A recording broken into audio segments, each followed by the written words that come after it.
author will explain the paper, like what all solutions are they bringing in, why the delegate should be voting on that. All right. And then you go into question and answer session, where after introducing the paper, you can ask various questions by other delegates, uh, why are you bringing this issue, or why the solution, all that. Okay. So always remember, before moving into paper discussion, you have to close the debate. So I'll explain how to close the debate next. So here, this is done towards the end of the debate. So after your GSL, model caucus, unmodel caucus, you can close the debate. So this needs two-thirds majority. If passed, we shall be going into the voting. And so this is like the end moment of your webinar, that is a seminar or conference. That is where, after the working paper is passed, after the work of the committee that we have formed is done, you adjourn the committee. That is, the committee is considered to be adjourned. It is over. All the work is done. All right. So when it is brought in as motion, it would be immediately put for voting, and the two-third majority must be done. If it is passed, that means end of committee. All right. So this is basically the ROP. Now I shall give a brief about how to research. So um, we have main things that we have to research. So first, about your country. Where is your country situated, who's the president, what are the culture, language, issues, everything. And then we have given you a study guide, right, about the topic. Go through it, read it properly and understand, and then learn about your committee, in this case about our committee.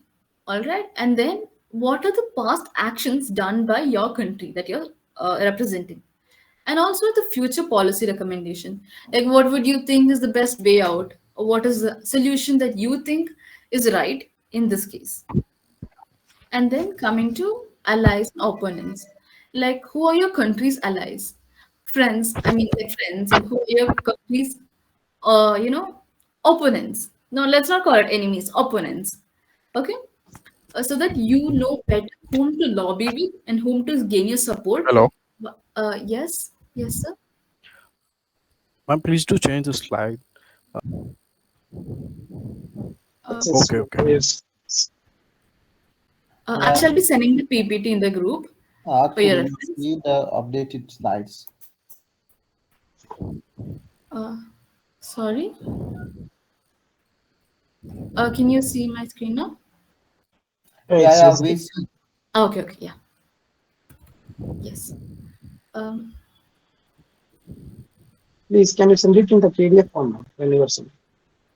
yeah, sure, I shall be doing that. Thank you.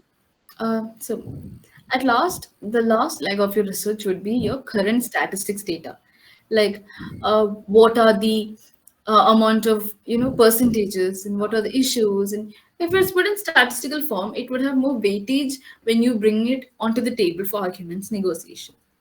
So this is your main part of research. So now let's move on to any questions or doubts.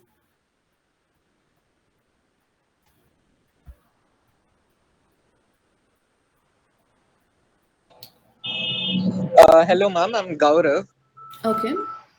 Hello, Gaurav. Ma'am, you mentioned that in POO, point of order are.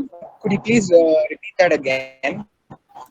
Yes, point of What order is I one thing. know as an MUN person, it's like, ma'am, what said from the POO was a bit different. So, like, because in our college, we generally take POOs when there is any factual inaccuracy. Mhm. But you brought in rules of procedure as well. So, is there any change in this conference? I wanted to know that. Yes. So we bring in point of order when there's also factual inaccuracy. Okay, fallacy. So mostly we would not be bringing that in. Like we would take in factual inaccuracy, but not logical infallacy. It can also be raised when there's procedural aspects, when there's nothing something wrong with the procedural aspects too. Uh, I hope you're convinced. Like as you said, what they've taught in your college is absolutely right. But in certain conferences, we only take the factual inaccuracy. For example, just imagine a delegate says the Prime Minister of India is not someone apart from Narendra Modi. So you can say that that's a factual inaccuracy, and you can point it out. But we're not taking in logical fallacies.